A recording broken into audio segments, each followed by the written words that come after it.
When I signed up for my first running race, I did something that I would never recommend to anybody. I picked a full marathon when I had only running for maybe 4 or 5 weeks. At that time, I just wanted to have a big enough goal so this habit would stick permanently in my life. In reality, I've never even ran more than 10K when I registered for that race. And I can confidently tell you that because of that decision, I made building a running habit way harder than it had to be. I wish someone had sat me down before I clicked that register button. Not to tell me I couldn't do it, because I did finish that marathon in 4 hours and 33 minutes. But I definitely underestimated the sacrifice I needed to make in that 10 months of preparation prior to the race.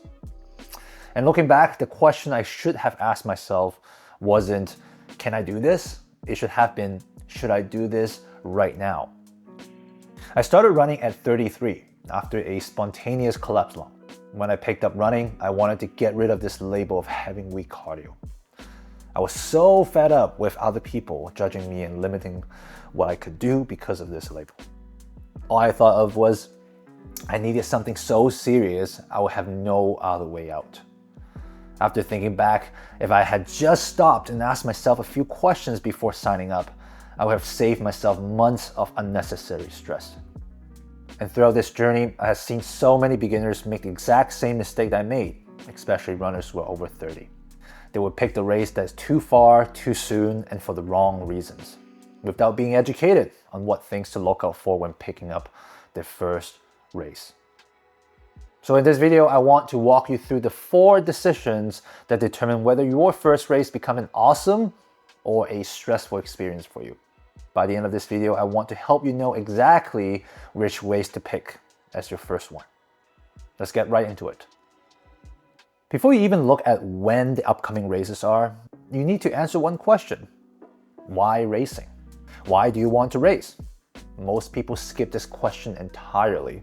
They don't know if they're actually capable of and would think they would find a way to train up for it. So before they know it, they've registered for something they don't know they're not ready for. When I signed up for my first race, my real reason was accountability.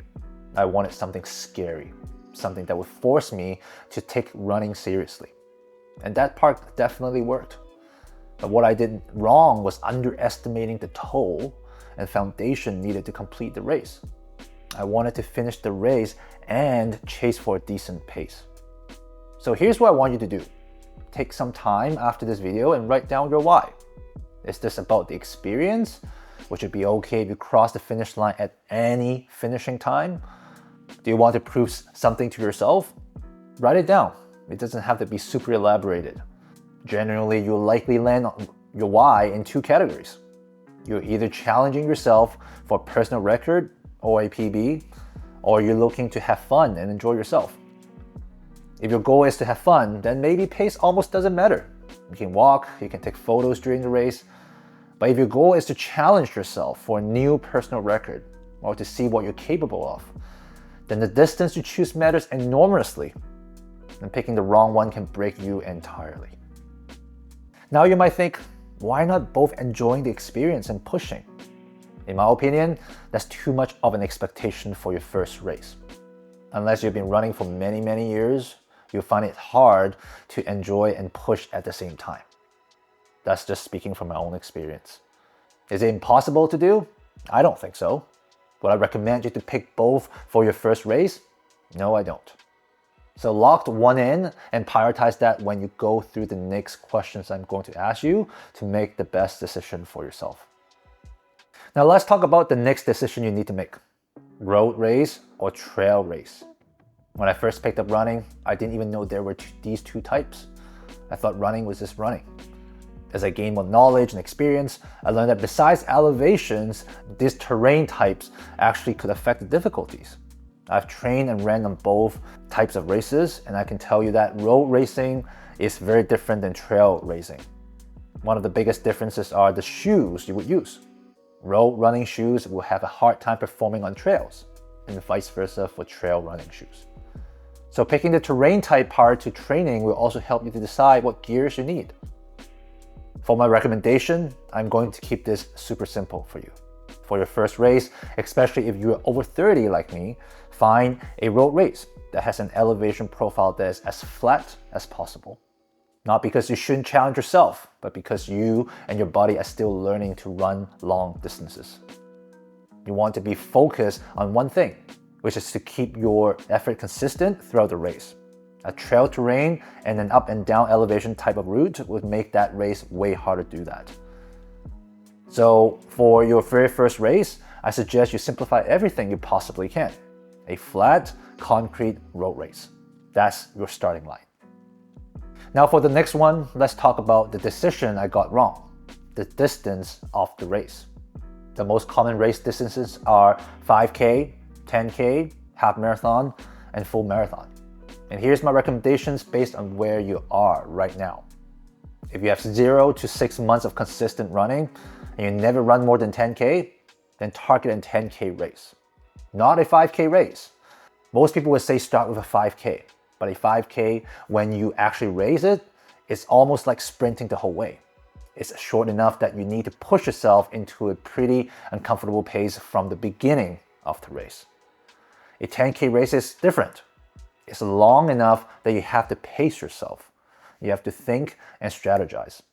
This is the distance that I believe is long enough you can properly learn how to manage effort across time.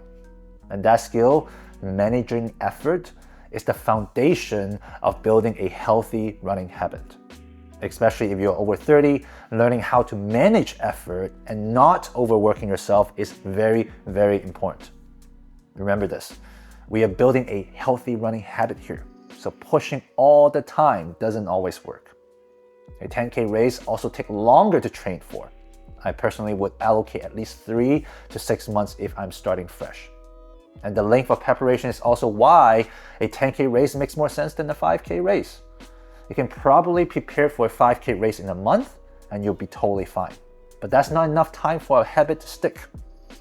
Now, if you've been running consistently for more than 6 months, and if you've already done a couple 10K runs, then I suggest you to do a half marathon race. A half marathon asks for a bit more maturity about your pacing. It asks you to respect the distance. You'll learn things about yourself over those 21.1 kilometers that you won't learn in a 10K race. So you might ask, what about a full marathon? This is where we're reaching what I call the overhyped or overrated territory. If you go online on social media, you'll see most people who train for running are going after the full marathon races. But there's not enough of them telling you and showing you how hard it is to train up for it. So before you commit to a full marathon, I really want to show you what it took for me and show you the reality of it. Long story short, it was way harder than I thought. If you're over 30 and you don't have years of experience playing sports, just wait. Wait until a year. Wait until at least your second year of running. I gave myself 10 months to go from barely running to finishing a marathon. And I did finish, but I felt like the whole process was rushed. The training load was too much, too soon for me. The whole time I felt like I was just barely surviving the training. And by the time the race happens, I didn't feel fresh or ready at all. I shot a video talking about these struggles I went through on my other video. I'll link it at the end. Now the only exception is if your goal is simply to finish. If you don't mind walking half of it and taking 6 hours to finish, then that's okay. But if you want to run the whole thing and actually race it, you really need to give yourself more time. Get comfortable running half marathon distances on your long run sessions before you even consider it. Remember, a full marathon is twice the distance of a half marathon. Also, one big point I want to make is that don't let your ego overrule what's actually good for you. Deep down, you might think being able to finish a bigger race sounds so much more fun and cool. But if you overtrain yourself, you'll end up like me, where I wasted my second year overtraining and feeling not much has improved. I have to spend months recovering from the decisions that I should have taken after an honest conversation with myself. If you're on the fence right now, or if you're trying to decide which distance of race you should be running, ask yourself this. What distance is right for me and for my body? Let's finish off with what pace you should be aiming for. I put pace last for a reason.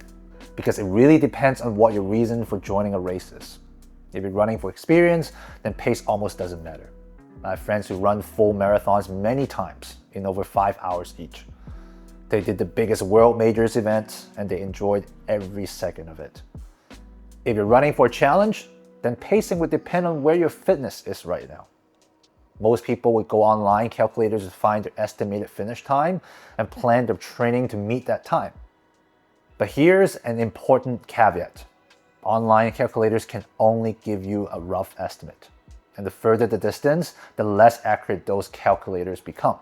So in order to get more accurate pacing data, I suggest you need at least 6 months of consistent running, with a structured training that contains intervals, tempo runs, and long runs. Pure casual running doesn't count, and it won't give you the data you need. That's also one of the reasons I don't suggest anyone take on a full marathon race at the first race, where you don't have much real data to look at yet. Because you'll likely end up aiming for an unrealistic pace you're hoping for, but never reach it. So here's my advice. For your first race, don't obsess over the number on the clock.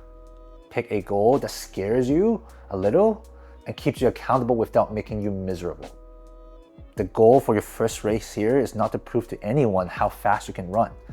The goal is to finish it and wanting to sign up for another one and wanting to continue running.